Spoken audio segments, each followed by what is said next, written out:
So just a few things before we start. If you prefer a text-only version of this build guide, you can stop right here and click on the Mobalytics link in the description below. The contents are mostly the same, and this video is mainly here to showcase the build in action. I'd also like to make it clear that this is an endgame build guide. The earliest I would recommend using this is at level 84, and to get it off the ground requires some decent investment, though I wouldn't expect it to cost more than 10 div just to have a good baseline to work with. Also, as a side note, this build focuses heavily on the Trampletoe unique boots item. Since it's well within the realm of possibility that they might be nerfed in an upcoming patch, I made sure to test this build out with a non-unique boot, and yes, this build still works pretty damn well. Only major difference is the inability to cheese bosses with Frostwall and actually being able to move out of mechanics. So thanks for listening, and enjoy the guide. Hello everyone, my name is Frank, and welcome to my build guide for Crit Blood Mage, because what's Blood Mage good for? It's critting. And with crits, to the shock and awe of many, we are running a lightning build. And the main focus for this build is to crit as often as possible to, surprise surprise, proc Choir the Storm as often as we can. It has very strong implicit effects, namely ignoring lightning resistance on an enemy as well as proccing Greater Lightning Bolt. It is a triggered spell that is going to be providing the bulk of our damage, and we are going to be building around that to the best of our ability. And as you can see, we do not have too many non-unique items. About half of our gear is uniques. So we do have a pretty limited pool for rounding out the rest of our stats, but in that pool we do need to focus on maxing out our resistances, getting as much defensive value such as energy shield as possible, a little bit of spirit on the body, and some quality of life stuff such as mana on kill. That's my favorite line to go for, especially on gloves. And of course we need some extra damage. Now this is a fairly unique line that in a lot of lightning builds you wouldn't see. You'd mainly just see spell damage and lightning damage coupled with lightning spell level. However, we do need this extra damage for another core piece of our build, Trampletoe, where the extra damage can actually apply to the overkill damage that's provided by Trampletoe. This helps provide a lot of mob clear while mapping, as well as provides a unique interaction with Frostwall that's likely going to get fixed in an upcoming patch, where the overkill hit can deal more damage than the hit that triggered it, causing exponential runaway if it travels along a chain of targets. So bear that in mind when following this guide, but also I have tested this with simply 35% movement speed boots, no unique interactions or anything, and this build does still work pretty damn well. So keep that in mind. If Trampletoe does get nerfed, this build will still be very effective.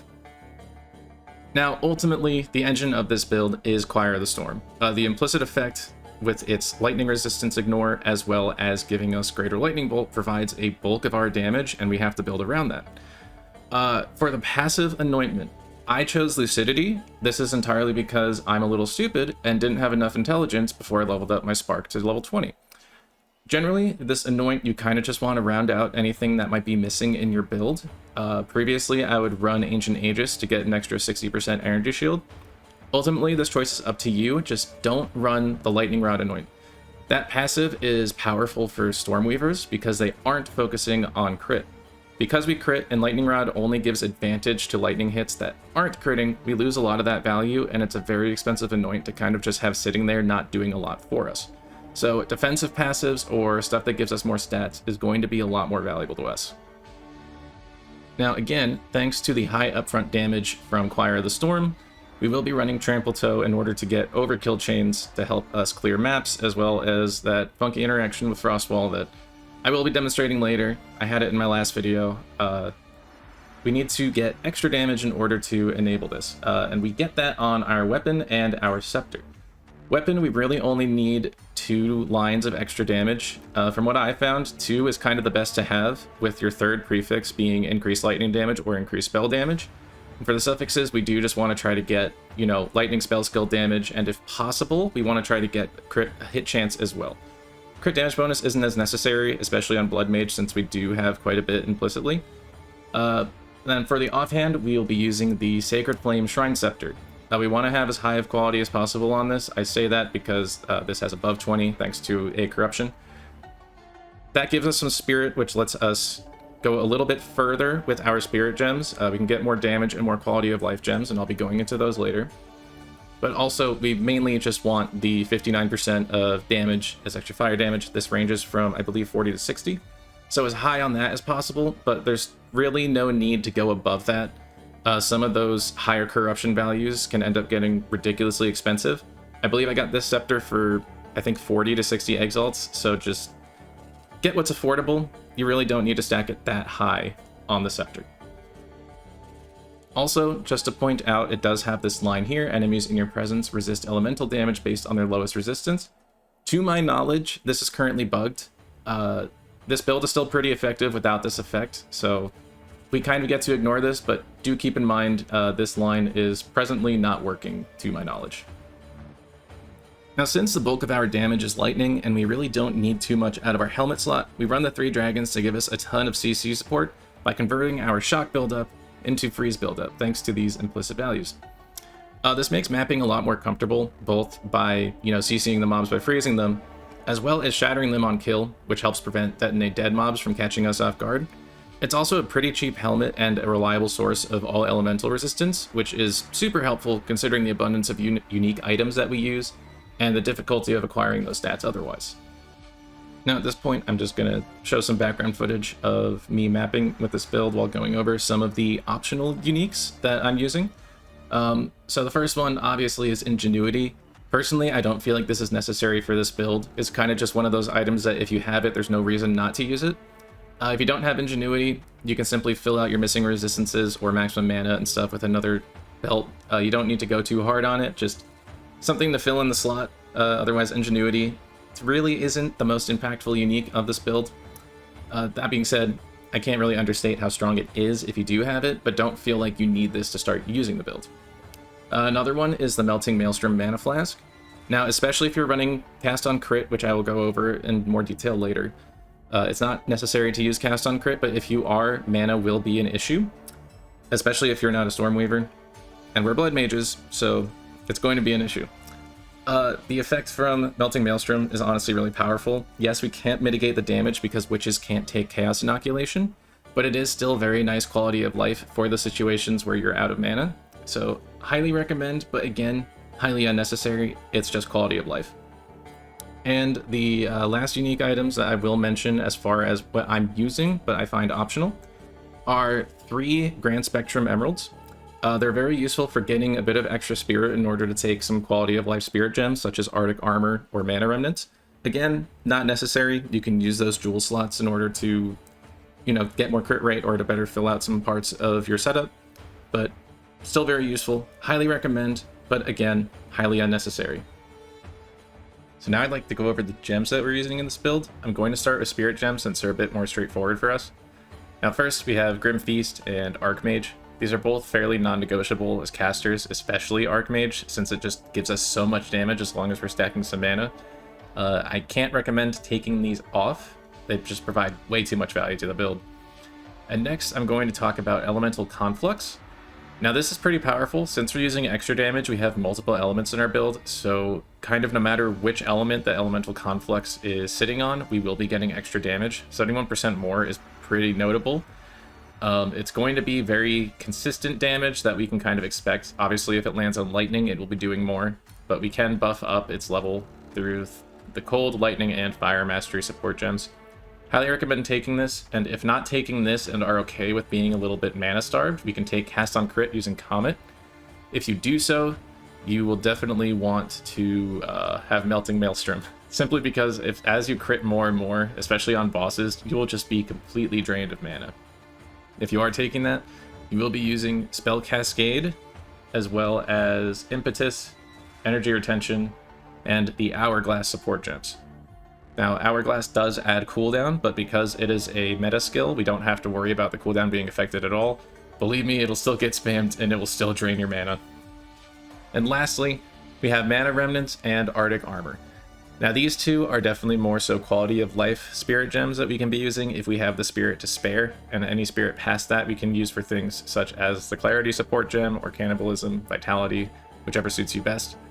Mana Remnants is helpful for just maintaining our mana. Since we're still shocking thanks to having fire damage with 3 dragons, we still can get these Mana Remnants pretty often. And Arctic Armor is very good in case you have a bunch of small mobs swarming you. Even though it's a pretty small amount of damage at first glance, it is 5 stages of this cold damage, and it's very, very helpful. I run Bludgeon on it.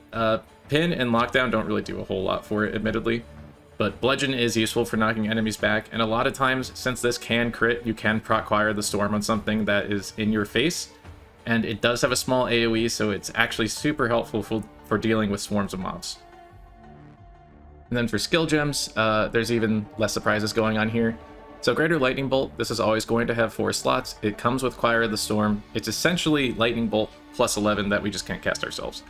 The support gems that you're going to be running on this are just capitalizing on its damage and reducing its cooldown. So we have Spell Echo, Considered Casting, Ingenuity, and Concentrated Effect.